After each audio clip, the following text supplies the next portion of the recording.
Olá! Vamos dar continuidade à nossa série sobre aprendizagem.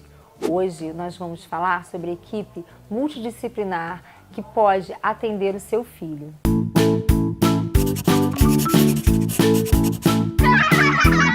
Michele, a gente terminou o outro vídeo falando dessa equipe multidisciplinar. O que é uma equipe multidisciplinar? Como funciona? Fala um pouquinho pra gente. A equipe multidisciplinar, eu tenho que admitir que é o meu xodó, né? É até por isso que nós abrimos o Núcleo Mediare, que realmente é um núcleo com uma equipe multidisciplinar. Eu não acredito, Carla, num trabalho isolado. Quando a criança tem uma necessidade especial, quando eu digo necessidade especial, eu estou falando de uma criança que tem um diagnóstico, mas eu estou falando também de uma criança que tem, naquele momento, um atraso, uma separação de pais, né? Tudo isso é uma necessidade, né? Especial em algum momento. Então, eu acredito dessa forma. E a equipe ela tem uma grande participação para o sucesso dessa criança, para o bom desenvolvimento dela. A equipe ela é tão importante porque precisa manter esse diálogo. Cada profissional sabe muito bem o que deve fazer e como conduzir essa criança. Mas quando a gente tem uma equipe, a gente tem troca de olhar.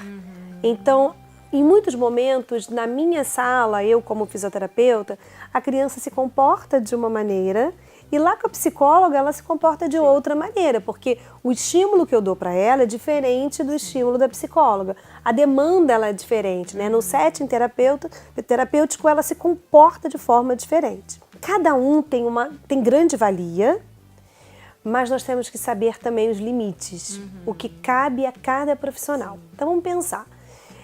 Eu tenho uma fisioterapeuta, vamos pensar na físio, que é uma profissional que trabalha com essa reabilitação neuromuscular, músculo-esquelética, ela trabalha com esse corpo dessa criança. Se tiver uma formação em psicomotricidade, vai trabalhar esse corpo na aprendizagem também.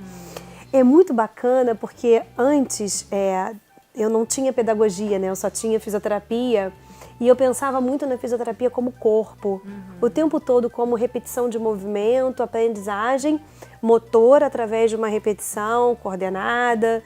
E depois que eu fiz a pedagogia, eu vim já com um foco muito diferente, né? Que o movimento ele se torna adequado quando tem o comando adequado, então precisa do cognitivo. Então o fisioterapeuta ele não trabalha somente com movimentos e músculo, né, e músculo esquelético, neuromotor, ele trabalha com esse conjunto, ele trabalha com capacidades funcionais. A terapia ocupacional ela é uma grande parceira da fisioterapia. Lá na clínica a gente às vezes até faz atendimento compartilhado, porque a terapia ocupacional ela vai trabalhar dando as capacidades funcionais para essa criança, o desenvolvimento das atividades de vida diária, né? Então, que são essenciais para ter autonomia, né? O se vestir, o se alimentar sozinho, o brincar da forma correta. Eu gosto muito da terapia ocupacional, principalmente quando trabalha a integração sensorial, né? A gente trabalha também na fisioterapia, mas a terapia ocupacional trabalha com a integração sensorial, essa organização, principalmente para as crianças que têm a disfunção sensorial. Então, a terapia ocupacional ela vem dando... O que é essa disfunção sensorial, Michele? São crianças que têm uma desordem no sistema sensorial. Então, a criança que não aceita muito toque, a criança, como nós falamos, a irritabilidade, bota a mãozinha, não aceita o som, não aceita a luz, né? Então, a gente dá uma organizada, né? A gente tem atividades, são atividades que levam essa criança a se desenvolver e a integrar melhor todos esses estímulos sensoriais. Claro, de uma forma lúdica, prazerosa. Então, a terapia ocupacional, ela vem trabalhando assim, tanto para criança quanto para adolescente, com adulto. Aí ela vai para o universo do trabalho. É uma delícia a terapia ocupacional. A fono, agora trabalhando com a equipe, é muito bacana, porque a fono ela tem uns viés assim de eu tenho linguagem, a comunicação, né? Que eu tenho a leitura e a escrita. Então, as dificuldades, trocas de fonemas, coisas simples, né? A criança que troca R, troca o P pelo B. Então, tem olha quantas coisas a fono vem trabalhando nesse discurso. Leitura de mundo, né? Tudo. Tudo. É como a criança consegue se colocar, né, no mundo, né? Como é que ela se expressa. Crianças verbais ou crianças não verbais. Então, como é que ela vai dar esse poder de comunicação para essa criança, né? Então, é uma terapia muito importante, essencial para as crianças com atraso de desenvolvimento, né? Nós temos a psicologia, e aí dentro da psicologia nós temos alguns rumos, né, que a psicologia acaba... Então nós temos a terapia cognitivo-comportamental, que é excelente para determinadas situações. Eu fico babando quando eu consigo sentar para assistir uma sessão inteira. Esse acordo que a psicóloga faz com a criança para ela compreender se o comportamento dela está bacana, se não está bacana.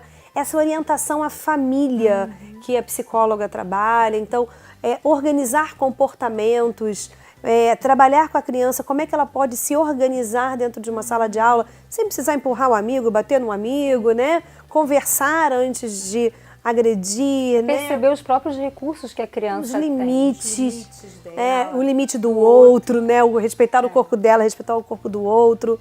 Então ela trabalha todo esse bem-estar, né? Físico, mas o bem-estar emocional dessa criança. A psicopedagogia, ela é hoje extremamente essencial, né? Eu sempre falo que a psicopedagogia é uma grande pedra preciosa. Nós temos, infelizmente, nós estamos recebendo crianças, né, com microcefalia, crianças piquititinhas, mas daqui a pouco essas crianças vão para a escola. Então, olha a demanda que nós vamos ter, né? Então, eu sempre pego a microcefalia como exemplo, porque para mim, a psicopedagogia ela vai ter um boom lá na frente, porque a demanda vai ser muito maior. Mas a psicopedagogia, ela trabalha desde lá da dificuldade de aprendizagem, quando a gente só tem aquela, estou suspeitando de uma dificuldade, ou apenas eu tenho dificuldade em organizar os conteúdos, organizar material. Às vezes a criança não tem sucesso porque não consegue organizar o seu material. E a psicopedagogia ela vem com as estratégias para a criança ter a melhor organização, sua tabela de estudos, e ela vai desde essa dificuldade até os transtornos, né? E claro que ela vem numa proposta de potencializar cada vez mais as aprendizagens. Então, a psicopedagogia ela é um braço muito importante numa equipe multidisciplinar. O neuropediatra, ele vai em busca desse diagnóstico, não que a equipe não vá. Na verdade, nós vamos fazer uma avaliação onde nós vamos dar apontamentos, mas o neuropediatra, junto com essa equipe, que vai trazer um diagnóstico. Vai juntar todas essas informações. Como se fosse um quebra-cabeça. Então, ele é o responsável por montar todas as peças. Ele vai montando. Então, se a criança se trata numa única clínica com vários profissionais, fica mais fácil, porque a própria avaliação já vai prontinha. Mas quando isso não é possível, né, que é até comum isso acontecer, ele precisa montar esse quebra-cabeça de acordo com todas essas avaliações. E aí ele vai, junto com essas terapeutas, ele vai buscando o diagnóstico mais coerente para essa criança. O diagnóstico ele precisa ser muito preciso, precoce, mas muito cauteloso. Né? É muito importante que dentro dessa equipe multidisciplinar, a gente leve em consideração a mãe, o pai, a avó, o cuidador, como coterapeuta. Quando tem um mediador escolar, né? Esse mediador escolar também entra com um olhar muito importante nessa equipe. Todo mundo acaba criando estratégias específicas para o bem-estar dessa criança, tanto na escola quanto no parquinho, na festa de aniversário. Nós temos crianças que, nos grupos, né? As mães adicionam a gente, olha, hoje nós fomos pro parquinho. Aí eu vejo lá a fono, poxa, pode trabalhar dessa forma, todo mundo dando ali informações úteis, né, para essas famílias. Então, a equipe funciona como um todo, mas o médico, ele vai perceber naquele momento se aquela criança precisa de um medicamento adequado, se ela está tendo prejuízos, né, importantes, e para isso precisa de uma melhor conduta de medicamento ou um tratamento específico que ainda não foi oferecido para essa criança. Então o médico ele vai abrir o leque E ele também aguarda. É muito bacana porque hoje, Carla, quando eu comecei na terapia, né, no caso eu estou formada há 15 anos na fisioterapia, o neuropediatra ele ainda era muito distante da gente. A gente tinha até medo de falar com o neuropediatra, né? E hoje o neuropediatra ele é um grande aliado, ele é um parceiro. Então, nós temos médicas que entram em contato com a gente, ligam pra gente, olha, estou mandando um paciente assim, assim, assim, eu observei uma criança, o que você acha disso? Propõe grupo de estudos. Então... Tem uma troca efetiva, né? Não é o médico lá no patamar, lá em cima, e os outros profissionais embaixo. Eu acho isso muito legal. Tem que ser assim. Mas eu acho que nós também, terapeutas, nós também conseguimos cavar o nosso espaço, né? Nós mostramos que, poxa, juntos nós vamos fazer uma diferença enorme. E o professor, Carla? Claro que o professor ele não está na equipe terapêutica. O professor, né, ele não está na clínica. Mas o professor, ele é um olhar diferencial para essa criança. Ele fica no mínimo 4h30 com essa criança. Então, esse terapeuta precisa sair da clínica e ir até lá à escola para saber como essa criança está dentro desse ambiente. Como ele se relaciona com os amigos, como ele se relaciona com o conteúdo, como ele se relaciona com o professor, ele anda pela escola, ele tem um bom contato, ele brinca com os amigos, ele vai às festas de aniversário, como é que é na hora de resolver um problema, numa dificuldade, numa troca de brinquedos que isso não está favorecendo a ele, como é que acontece? Então, o professor ele vai dar todas essas informações, então ele é muito precioso. Eu vou te falar o contrário também, né? Enquanto escola, como é preciosa essa visita do profissional, porque muitas vezes o professor não está sabendo lidar da melhor forma com a criança naquela situação e esse profissional é que vai dar luz. Olha, tenta fazer dessa forma, tenta usar tal material e de repente com essas informações, com essa troca, a criança consegue caminhar de uma forma muito melhor. O profissional ele precisa ter um olhar, de ter uma fala muito simples para a escola. Não adianta ele mandar o diagnóstico e a partir dali orientações não cabíveis. Sim. Quando a gente visita uma escola, Carla, a gente tem que ter um cuidado muito grande de observar qual é a metodologia da escola, qual é a tendência pedagógica, porque até para a gente criar estratégias para aquela criança, eu preciso entender qual é o universo que ela está.